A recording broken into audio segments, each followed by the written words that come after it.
It's with great pleasure that we welcome Bret Greenstein back to the podcast for his second appearance as a special guest.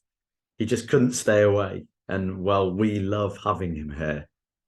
Bret's insights and expertise were invaluable during the first podcast, and quite simply, we're thrilled to have him join us again. With his real depth of knowledge in the fields of artificial intelligence and digital transformation, Bret brings a unique perspective and deep understanding of the opportunities and the challenges that we face as generative AI and chat GPT enters into all of our worlds. We can't wait to hear what he has to share with us this time around.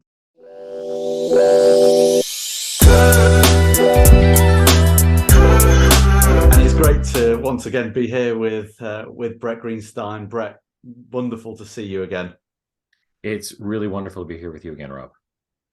How is the East Coast right now? We're in a relatively rainy and not very nice March in the UK. As I look out the window, I think it's rained for the last 30 days. How is it over on the East Coast? Spring is coming. Spring is coming. There's little buds on the trees. We get, some days that are just, beautiful and warm, others that are not, but it is the East Coast. But at least it's beginning. So the good times are ahead. Yeah, exactly. I think a bit of sunshine brings happiness to us all. And to be on this podcast with you again, Bret, talking about the subject of AI and generative AI and I think something that's on the tip of everyone's tongues at the moment. It's great to have you as a guest to be able to talk about this, because I know you are in this world and in this conversation every day right now. We wanted to really pick your brains on a lot of it. And I thought it would be just a good place to start, to just go back a little bit from, 2023, right? Even just going back 5-10 years or so. You've been in the world of data and AI for a number of years. I know it obviously transcends back many decades. But if we kind of go back, I don't know, 5 or 10 years or so, Bret, what was artificial intelligence 5 or 10 years ago when you were talking with clients and delivering? First, you make it sound like we've all been working a really long time. We're not that old. But, it wasn't related to you, but more so okay. Just the space in general. AI and machine learning has been around for a while. And I think for most of that time, while it's continued to improve and benchmarks improve and performance improves, it's been really limited to the world of data scientists. You had to be of a certain skill set to be able to put AI to work on any problem. And so a lot of people were moving into it just so they could kind of build predictive models or do machine vision or speech to text, very narrow use cases that required really deep data science. And while it was growing, the impact wasn't felt by most people. I was talking to someone yesterday, he's an accountant, and he said, this is the first time I've ever heard about AI in a way that I actually cared. And that's now. Until then, it was just that thing that other people do. And my mom wrote me after ChatGPT came out, and she sent me something she had done in it. And I thought it was shocking because she didn't use a microwave for a long time after they came out. She's not a first early adopter, but I think it's reflective of the fact that it's very consumer friendly. And so what everyone was doing for those decades was building out the capabilities that enable it to be widely accessible, but they hadn't packaged it. And it also didn't have the scale and cost factor that it could reach a lot of people. So it was very expensive to do for a very long time, only been done by a few people. And so you couldn't really expose it to the world. And it's reached a tipping point in both cost and performance, and capability, that now you can put it out there and people are doing incredible things with it. Yeah.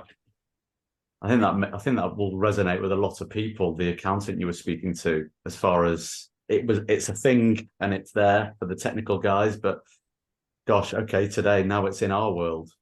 It just felt out of reach. People couldn't use it, and I do understand that most people still don't understand generally how it works, which also makes it a little bit fun because people who are new to this space or just kind of exposed to it for the first time, they often say words like it's magic, it's witchcraft, that's not possible. It's just, they just can't get in their mind why it is able to do the things it is able to do. And there's tremendous math and science behind it, but all you see is what you're exposed to, which is this: put in a prompt, get an amazing answer. Like, they just can't envision how that happens. And in the last 5 or 10 years or so, have you, I know you're a very forward-thinking person and you're in this space all the time. So have you been preparing your clients for what the world that we live in as in today, but then also what's coming in the next few years? Yep. It's a weird, we've been preparing for a long time. So generative AI has been out for a while, a long time. GPT-1, GPT-2, GPT-3, there's BERT, there's other models. And we've been using them with clients on all kinds of projects for a long time. But I don't think any of us expected what happened in November last year, when it was presented in a way that made it accessible to so many more people. Because even those generative models we were building into solutions for specific things, and all of a sudden making it generally available, it did feel like we were all moving along at a really nice clip, and then a step function happened. Something happened that dropped it into all of our laps and caused a different discourse with everyone. So it just became a bigger topic. It's not that it's new; it's just new for everyone. You know what I mean? That's the difference. It's been here. It just wasn't exposed in a way that made it visible to everyone and useful in a wide range of everyday things. Yeah, absolutely. Just thinking about that a bit wider, obviously the impact now, because it's so much broader, just trying to understand, obviously when anything like this comes along, there's positives and negatives in terms of impact. Just understanding kind of your view around that. And also, what do you think we can do to help people see this sort of technology progression as a really positive thing? Yeah, this is probably the world's largest change management exercise in history, because up until now, things would come out, iPhones, browsers, all kinds of stuff, and we all adopted it at whatever pace we felt like doing. And this adoption rate has been so fast, and the capabilities are so wide-reaching. It took a long time from iPhone to App Store to killer apps to all the stuff that people are on now. Whereas here, kind of out of the box on day one, it already did a wide range of the things we all do every day. So we believe that this is really about, yes, the technology, but it's about the people. So I think we're all in a future shock kind of moment where there's been this step function capability introduced into our world. And, there's fear, there's anxiety, there's excitement, there's a lot of confusion. Like, what does it really do? What does it do well? What does it not do? And so I saw an article the other day, someone said, welcome to your new colleague, it's AI. So somewhere in the workforce, there's all of us, and there's also AI. And when you welcome new colleagues, there's an onboarding, there's a get to know, a meet and greet, and all that stuff. We haven't done that yet. So collectively, we're all sort of starting to use, but we haven't really registered how it works alongside us, how it helps us to work better. Even though we just keep calling it is not very, welcoming. But I do believe this is a change management opportunity. So we're doing massive internal education. We look at different tiers. There's practitioners, people who really build with it. There's people who have to be knowledgeable about it because to be transforming what they do. And then a lot of people who need to be aware. And in the aware part, it's really important to recognize what it's good at and what it's not. I think when you see stuff on the internet about this, and someone says, oh, it said something wrong or it hallucinated or did something, it's because we're expecting it to be perfect, because we do anticipate that AI is perfect. And yet we are so far from perfect. And so what we should recognize is that generative AI is productive, really productive at a lot of things. But it doesn't mean that we can abdicate responsibility for the output. And so you can ask it a lot of things and it can produce code and text really, really fast. But you still have to read it. You still have to think about what it means. You still have to try it and test it. And so this idea that you've just brought in a really productive new hire, that's really what it is, a brand new out of college new hire, but you haven't trained it, and you're not going to give it responsibility for signing contracts and putting it in front of your most important clients. It's a part of the team. And because it sounds so confident and has such a wide range of capabilities, people assume it's a 20-year experienced veteran, and it's really an entry hire with a lot of skills. So you have to think of it that way and then figure out, how do you work with this entry hire? How do you develop those skills? How do you, use that ability to help you be better, but don't abdicate responsibility. That word responsibility is one that I was keen to bring up, because we read quite a bit about responsible AI and ethical AI. Yeah. I noticed actually an article you shared just today. I think it was a one from your firm that then segued into responsible AI and what that means. Yeah. And you mentioned, I think off air actually before we started, about how it's having an impact on people, both and in every format, and what that means to them. What's your thoughts on the responsibility of this new technology of AI, and how the ethics behind it and the impact on people and their livelihoods is going to change? What's your thoughts on the responsibility element? Yeah, this is one of those topics we've all been talking about for a very long time. I think it's just become so much, it's amplified because of the reach of AI now. It's, a technology itself is not ethical or unethical. It's what people do with it. But I do think there's best practices and regulations required in order to make sure it is used responsibly. What AI does in so many ways is automate and amplify a lot of what we've put into it. And so not everything we put into the internet and every other training set that's used for AI is good or accurate, or, and as a predictive model, it behaves, it's not prescribed, it's predictive. It may answer correctly, it may not, it may be biased, it may not. And I think you have to recognize all those strengths and weaknesses and then build a responsible AI program. If you're implementing AI, you must have the kind of oversight and governance on that to make sure you're doing it in a way that's responsible for your employees, for your customers, for society, for your brand. So a lot of thought goes into that.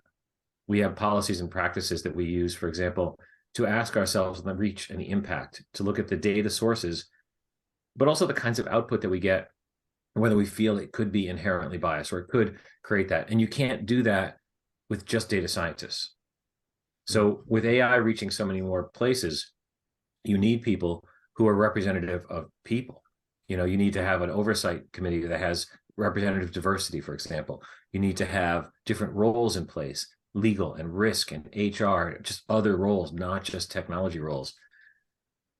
I don't want to equate it with other dangerous technologies, but it is so powerful that it can be dangerous.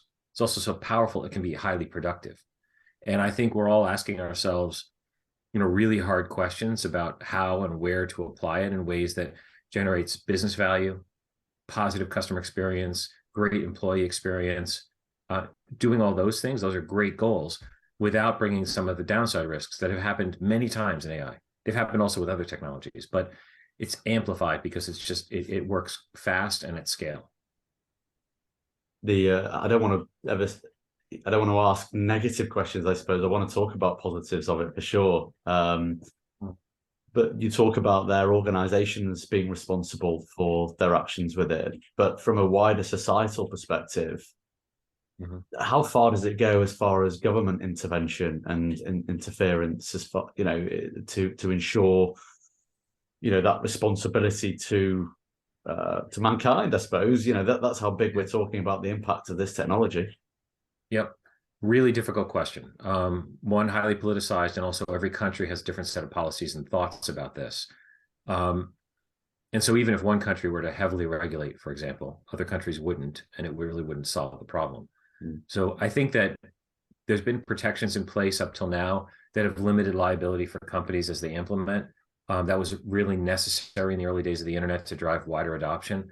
But I think, it's really time for regulators to think strongly about the accountability and implications, liability really, of companies as they implement these systems. Because most of this, yes, it's also being implemented by governments, but it is also being implemented by companies. And I think in both cases, there have to be clear rules and guidelines on liability and assessing impact. It's hard to put the genie back in the bottle with the technology like this, and there's too many people working on it. It's open source, it's everywhere. But holding people accountable, which has not really happened for quite some time in the space, because there was a lot of rules that enabled the internet to operate with a little bit less accountability. That has to change, because now the scale and impact is just much bigger. Yeah. What about Sorry, David, go on. No, I was going to say obviously there's that fine balance between positives and negatives. You know, there's so many applications with the access of generative AI today to enterprise, to commercial business, to the regular Joe sitting on their sofa just playing around and seeing what's possible. Right. What are the questions? What are the common questions that your clients are asking you? What are the common applications that you're seeing? What are the most bizarre applications that you're seeing? That last one's hard. I have to think about that. But the questions are great questions because people it is so viral because people realized it could do the things we do every day: coding, writing, reading, summarizing, analyzing. And so because of that, there was a wave of initial reaction where companies either blocked it actively and said, no employee can use this because you might put our data into the internet. And then others who were more progressive, who made it available, but the next step is they start making it available internally and private. So that's what we did. We allowed it to be used. We create very strong acceptable use policies to make it clear not to put data into it. And then we immediately work to bring it in-house so we actually have the ability to use it securely. That's the pattern that most companies are going down, is to figure out how to get access to it securely, which is not, it's doable through the cloud vendors. And so that's a phenomenal capability because now you can leverage the collective knowledge of a large language model inside the walls of your intranet and also provide confidential inputs and outputs in a way that allows you to get the benefit of AI without the data privacy exposure. Now, there's a lot of work that goes into doing it, but it's doable. And so because of that, that's what companies are really thinking about, is now that I've made it available inside, people are asking questions around responsible use and policies. Do I let everyone just build whatever they want, or do I have some oversight on it? And most companies are putting in pretty good oversight. It's not something you want everyone using and learning from it, but you don't want everyone building with it. It's still a very powerful capability that needs to be done by people who have a responsibility for it. I remember when I was just becoming an engineer, there's a group in Canada, the Society of Engineers, and you have to take an oath that you're going to use your engineering knowledge for the good of mankind. And we all stood up and took an oath. And I wasn't in Canada, I just joined it because it was really interesting to me. And they talked about how engineers built this bridge that had fallen and cost people lives. And so everybody got this ring made of stainless steel to remind us of the steel from the bridge and how important it is to engineer responsibly. And that carried with me my whole career. I've always thought about that because building a system now with AI carries that same responsibility. It can affect people, not just physically, but in all kinds of other profound ways. And so we kind of view the people who build with it as a smaller set. It's a discipline. It's not something everyone does. And I think while ChatGPT and others have become democratized in the sense that people can all see it and use it, not everyone should all be building, because there's actually a lot of really hard work that goes into doing it well. Do you think that there's a big impact on different industries, Bret? So even if you think about the industry that you're in, and then kind of end user industries as well, both positive and negative, what kind of impact do you think it'll have on different industries? Well, generally very, very positive impact. It's a difference how you look at it. I think the productivity benefits are huge. And we look at the value chain of every single sector. And we looked at the tasks and activities people do. Yeah. And fundamentally, if somebody is typing on a keyboard or reading something, that thing that they're doing could be done in a way that is enhanced by AI. So if you're writing something, obviously it can write really, really well. You have to get better at how to prompt it. And so if you're writing code, it produces code really quickly. It debugs code, it documents code, and it does it sort of tirelessly and consistently. So I was talking to a healthcare company, and they do these letters with templates if they deny or approve coverage for something. And it's a very high volume activity. And they've realized they can use generative AI to produce those approval or denial letters, and also to adjust the tone in ways that make it more satisfactory for the person who receives the email. And They can do it at very high volume. They can tailor and tune the style and tone. They can create the formatting, and they just do it at scale. And previously, people were cutting, pasting, templating. There was even a little bit of automation, but it was very rigid. And now it's very flexible and very fast. We're talking to people, obviously, who build marketing copy, and it's just silly to have to write something if you can prompt something and get the bulk of it and then just edit it. Coders who are using it very heavily to generate code, not finished product, but generate code which then they can tweak and edit. Or when they get problems in their code, ask it to debug. Or they'll get code and they'll say, is this compliant with the standard that we use in our company to write code? Is it well documented? Is it well formatted? We've asked it to improve performance of SQL queries, and it does a phenomenal job. So I think the fact that the things people type and do and read, like one more thing, content, people who read contracts, people who read policy, people who read even bulk emails, to get summarization of that and to be able to Q&A these massive documents is amazing. Give it 2 contracts and say, what's the difference between these 2 contracts? That's amazing. It's really hard to do without AI, but doable now. And we've given it massive knowledge bases of our own best practices. And then we're able to just query it, just ask, well, how do I do this? Or how do I do that? Or has anyone ever tried this before? And it pulls it out from that. And I think what we all recognize is highly productive, highly cross-industry. And you asked about the positive or negative. If all of us can work a little bit faster and have more time to think rather than to type, the raw typing, then we become better at critical thinking. We become better at asking questions. We become better at assessing output rather than the mechanics of the tasks that we do. And it's really hard to overestimate how much manual typing, editing, how many times do you type and then backspace to fix what you typed? How many times in a day do you do that? Nobody even adds it up anymore because we're just so numb to the fact that we are constantly writing and editing and changing and fixing. And this does that. I got asked this morning to create a nomination for an award. And I started writing. I'm like, why am I doing that? So I just typed the major points I want to cover, gave it to ChatGPT. It generated a really beautiful, like much better than I would have written. And then I tweaked it. And it took me seconds, and I probably would have spent a half an hour trying to come up with something I felt good about before. So I cranked 2 of those out in just really seconds and then edited them, and they were done. Yeah. And if you think of every time that happens in your day and you add it up, it's a massive amount of productivity. Yeah, across how many people? Just multiply across how many people. Yeah. I'm going to say something. It's because it's all over the internet, so it's an interesting way to think about it. People often say, "Is it going to take my job?" Everyone's, it's a common topic. And there's a great quote I saw that just simply said, AI won't take your job, but people who know how to use AI will. And it really makes you think about what we all have to become good at in a world where AI is a part of the workforce, rather than worrying about the fact that, yes, it can code. Doesn't matter. Do you know what you want to code? Do you know what a great experience is? Do you know what your customers need? Those things, let it do the mechanics of some of the coding and you tune and tweak it. But the point is, do you even know what you want? And the people who know what they want are going to be much more effective because they have this. Whereas other people are just out there coding and they're not even sure what they want, which isn't even more productive. So the ideation aspect still comes from the human. It's just utilizing the mechanics of the tools to save time, ultimately. Yeah. I think ideation, I do think critical thinking, which probably is an undervalued skill historically, is going to become just a dominant skill. Do you know what it meant? Do you know what it means? Do you know why it did what it did? Do you know what you want?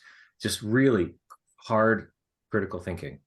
And that's where I see people who are able to use AI more effectively than others.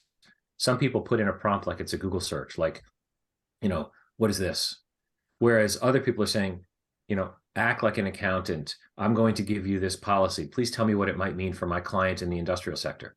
Yeah. Like you give it a really specific question, you're going to get a much better answer. But I knew what I wanted. I knew the client sector. I knew what role I wanted to think about. I knew what policy. So I gave it some thought, very well structured, prompt, and then I get an amazing output. But if I just say a general question with, like you would in Google, you kind of, in the case of a regular search, you're looking for the most open-ended question. So you get all the list and then you have to read it all. But in prompting with AI, you actually want to be as specific as possible because it's a predictive model. And the more specific you are, the better it pulls out your intent and is able to match it to a potential answer. Mm-hmm.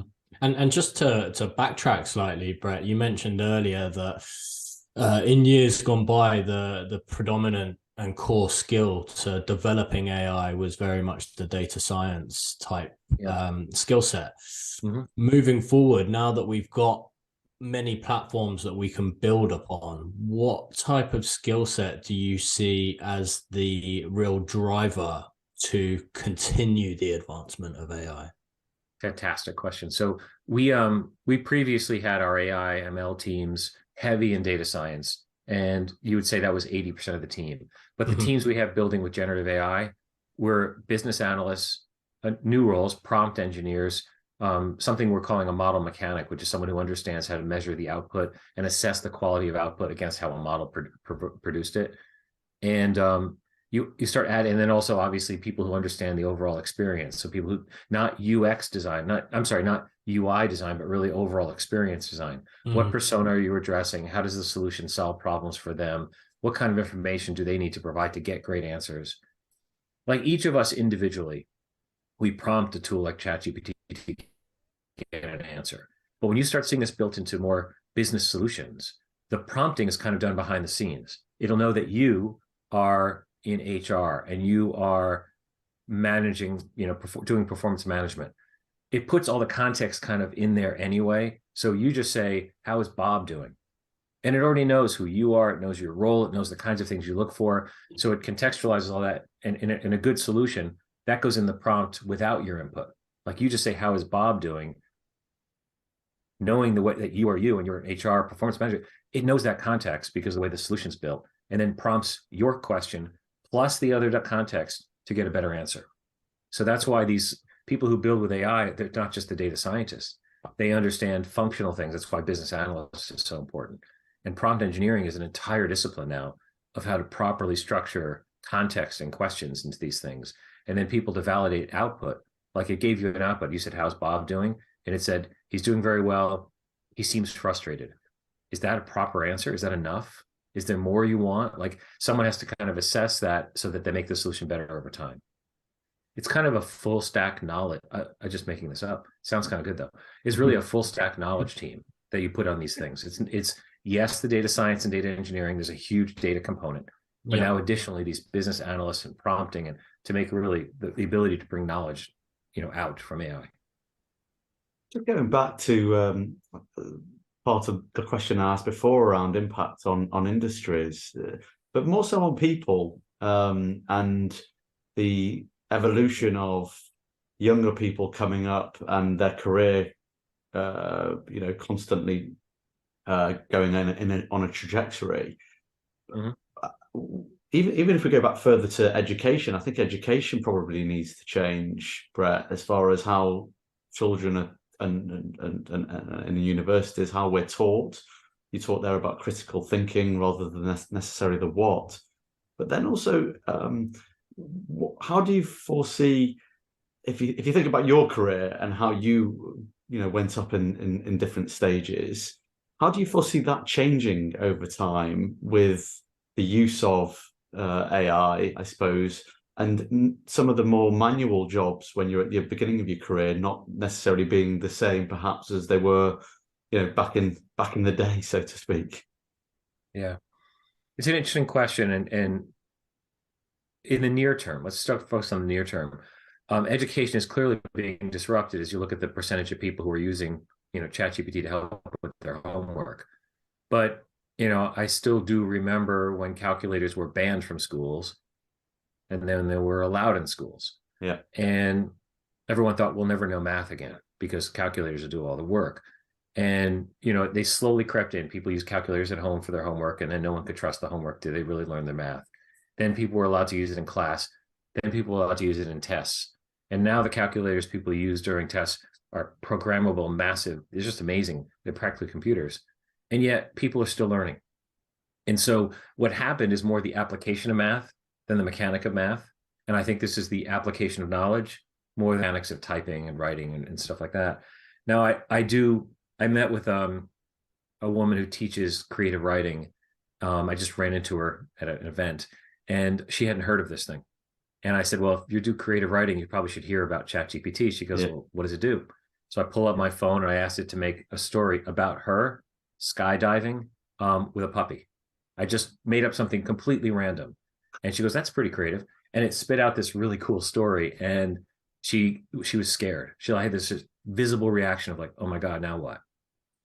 And I said, what was more important? You know, the way that I punctuated or used grammar or word choices, or that I had an idea that was interesting and creative that you liked.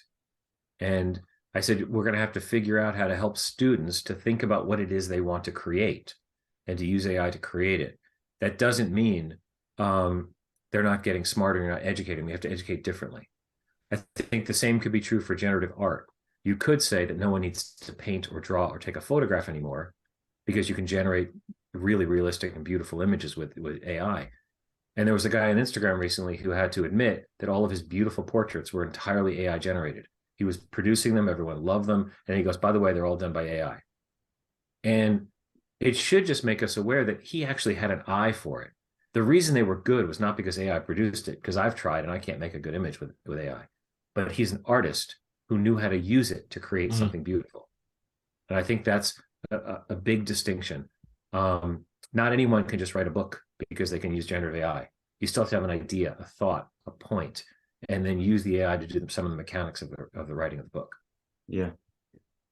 What's interesting as we talk, and if people are watching this, they'll see that Joe has actually dropped off a couple of times. And she's WhatsApped me as this is going on, Bret, because the irony of us talking about this amazing technology, but yet her Wi-Fi at home is not able to be stable enough to withstand the weather.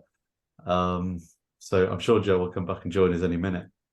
Well, that's the point. We still live in a real world. Actually, it's kind of an interesting point. We still live in a real world. We can talk about AI and the magic of cloud and all that stuff, but every day, because you asked what happens and what changes in people's lives. And so we still do things. We interact with people. We talk. We fix things. We exist in the real world. And I think that while AI might help us do things, hopefully they help us do things so we can spend more time in that real world. You know, the fact that I was able to do those 2 award submissions this morning because I used AI to do it meant I had a little more time to say goodbye to my son when he's going out to school, because I didn't have to spend that whole half hour writing. So yeah. I had a little more time this morning than I normally would. And I was able to spend a little more time with him, wish him a good day. I think it could enhance lives. I absolutely recognize that it can disrupt what people identify as their skill set up till now may not be the same skill set that is so important in the future. And I get that individually, people will have to adjust to new skills, learning how to use AI, learning put it to work for them. More of those critical thinking kind of roles. Maybe that's not everyone's cup of tea, but it's still, I mean, this has been happening forever. It's just happening a little bit faster now, and we have to be ready. Yeah, I think you described it perfectly with the biggest change management project, or a global change management project, and in that is the word change. And the people fundamentally, without generalizing people too much, but people don't like change because it's the great unknown. But it's about that embracing it. And I think naturally people kind of, when they don't like change or they're unsure about something that they don't know, you naturally think about the negative aspect of it. And I was watching an interviewer on a US TV channel interviewing the founders and the CTO of OpenAI. And the whole interview was like, please tell us the world's not going to come to an end, and please just give us guarantees what it's going to look like. And they actually couldn't really. Yeah, very measured. I saw that interview also. I thought it was. Yeah.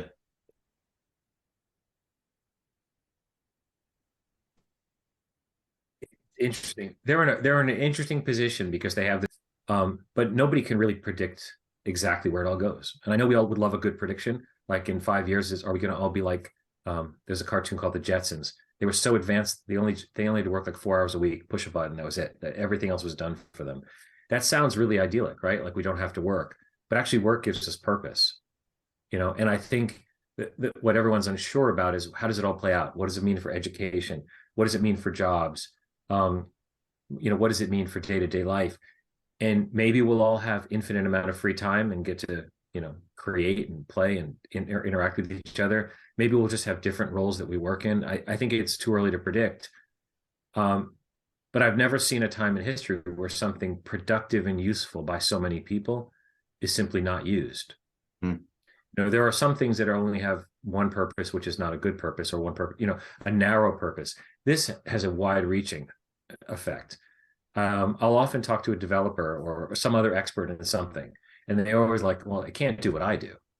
That's always the way they start. The deeper and smarter a person is, the more insistent they are, this won't have any effect on them. And then I say, well, tell me what you do. And then I'll pull some internet data off as a sample and say, oh, can it do this? And I put it in there live in front of them.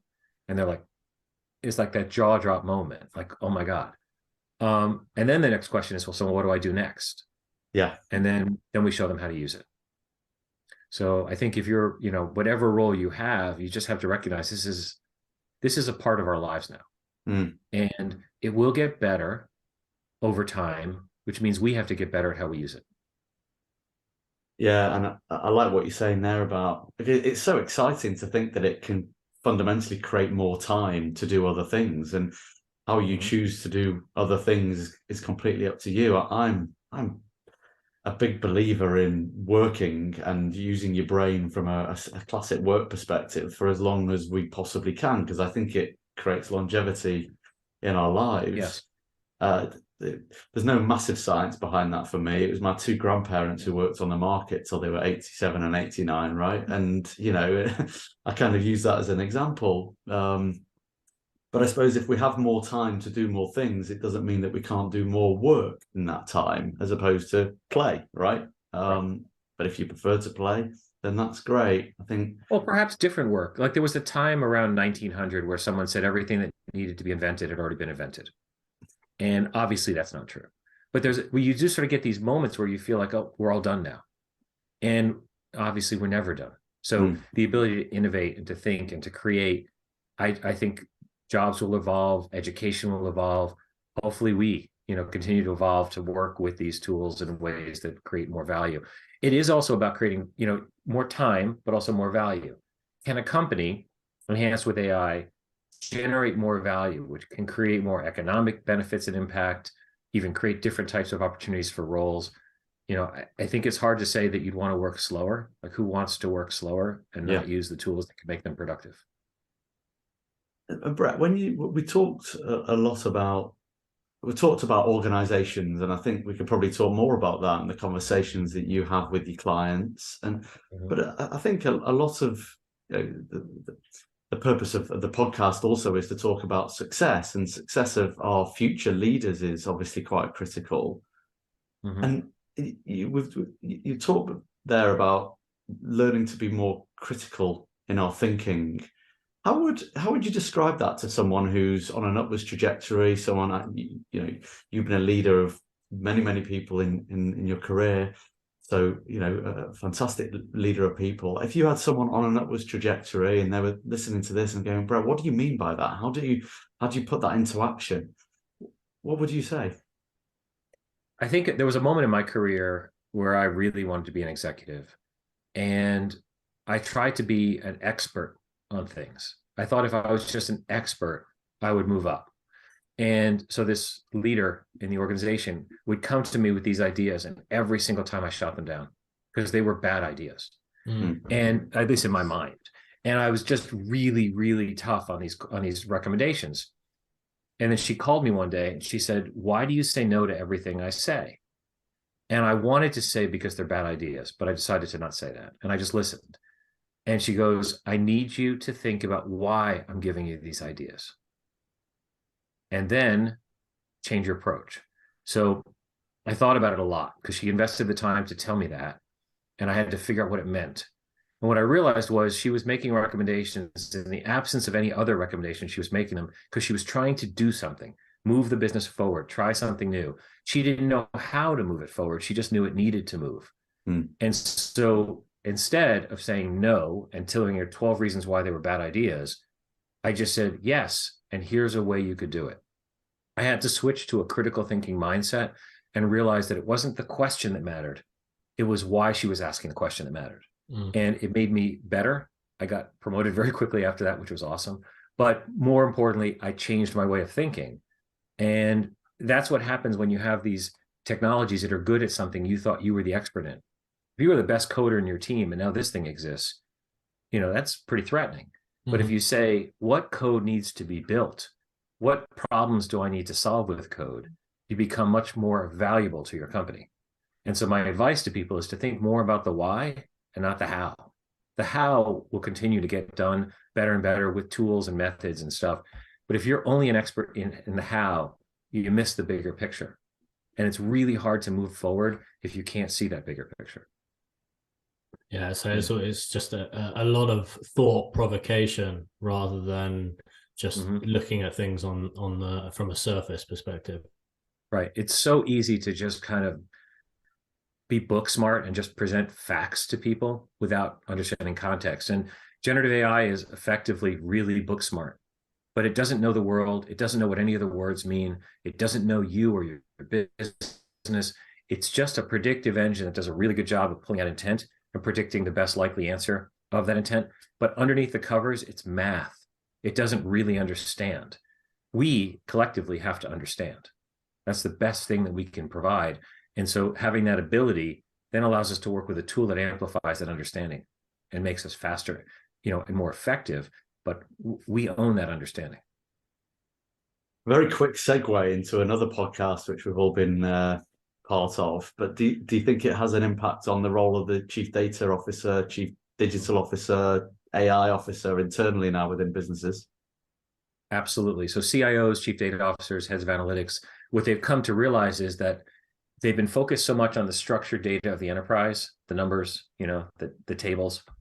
And it's the unstructured data, which is probably the bulk of it and growing really fast, that now has actionable insights in it. So if you take every dialogue that happens in every meeting you're in, every, Teams or Zoom or whatever, just all the dialogue that happens, you can capture that. You can look for actions and risks and engagement in that.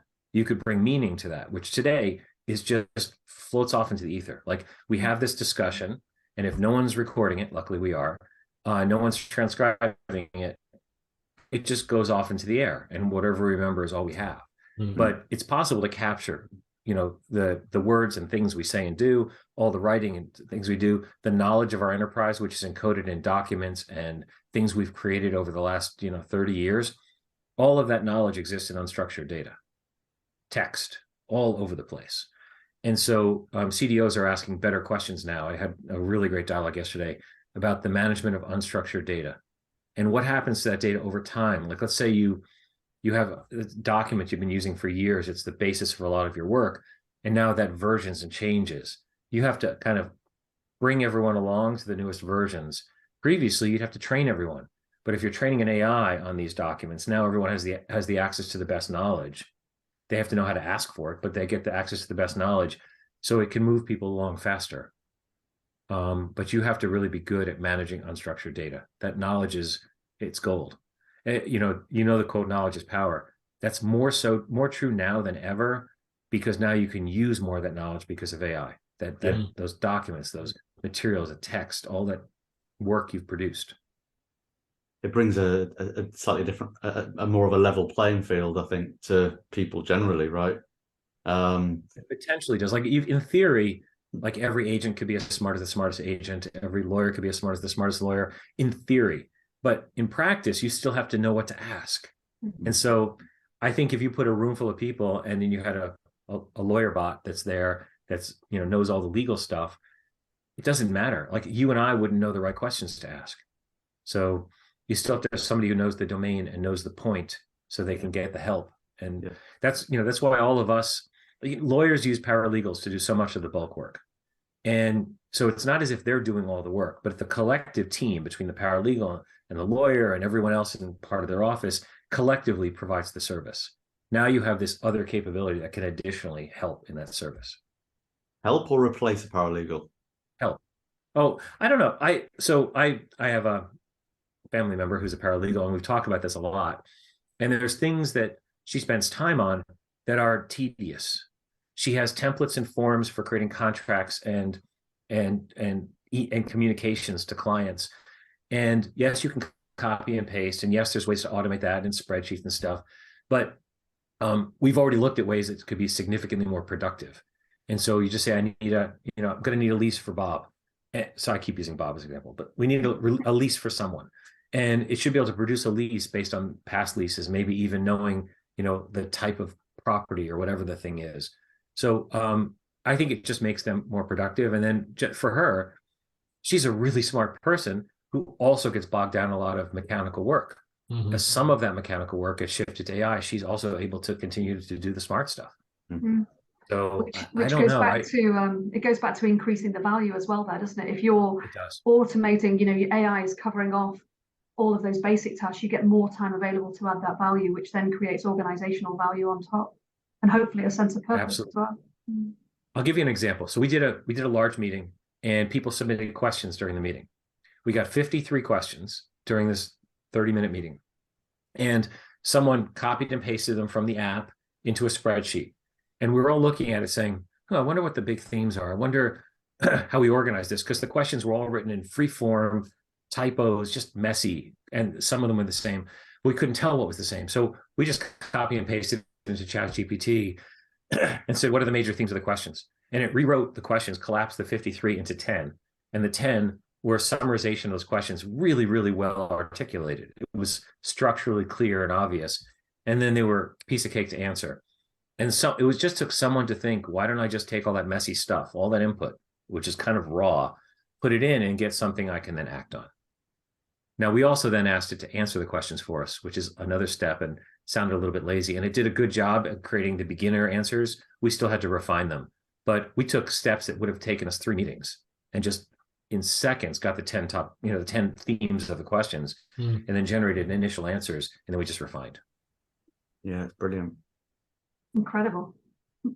Just going back quickly, Bret, because you mentioned at the beginning, this is like a new employee that's coming in. It's not an employee with 20 years experience. Yeah. What do you think it'll be like when that employee does have 20 years experience? So what is experience like? Let me ask you. So like. when we graduate from whatever discipline we're in, I was an engineer. I actually, behind me are all my engineering books.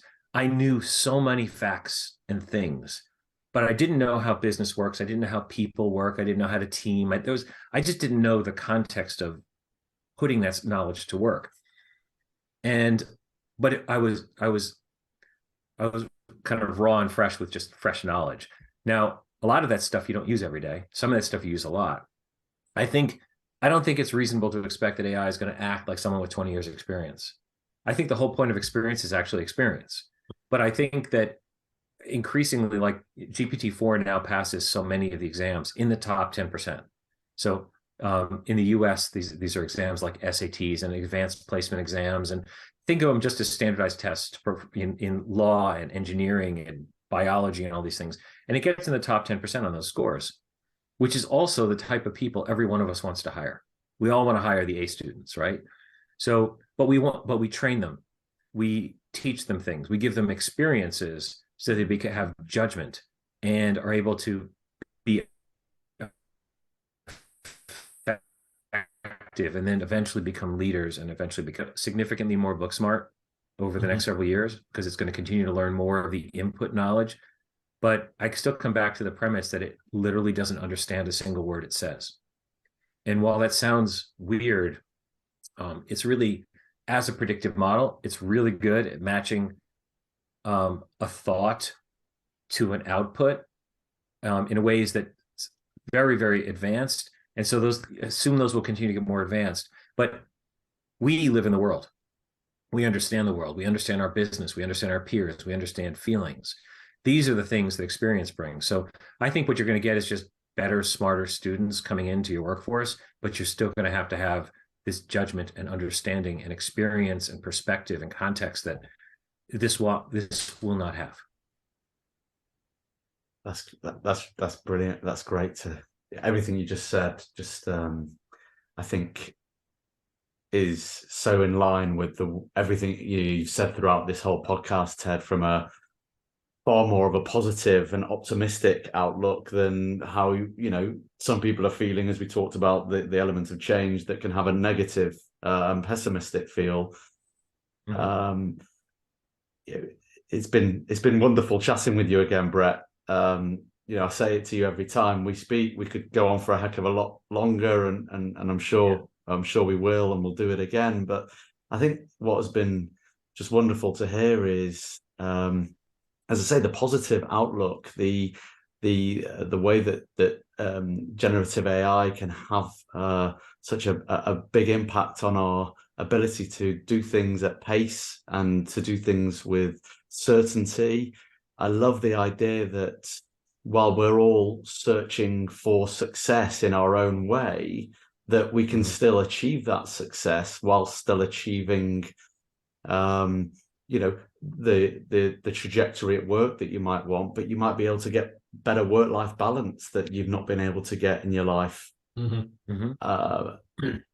So I wanted to thank you again so much for your time. And, I know that we all absolutely love chatting with you, and, really appreciate, all the time and effort that you put into to chatting with us. As I said, Joe went offline for a little bit of time. We talked about the technology being so advanced, but yet, at times the internet does drop even in these conversations. That's what I was saying. I was saying it's bonkers that we're talking about these huge advancements with AI, and I can't even get a stable internet connection. Yeah.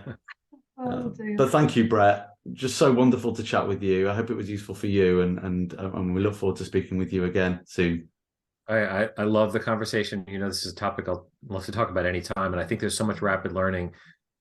We should keep the dialogue going, because there's a lot changing every day. This is the fastest moving thing I've ever seen. So thank you for the discussion and great questions. Thanks, Bret. Okay.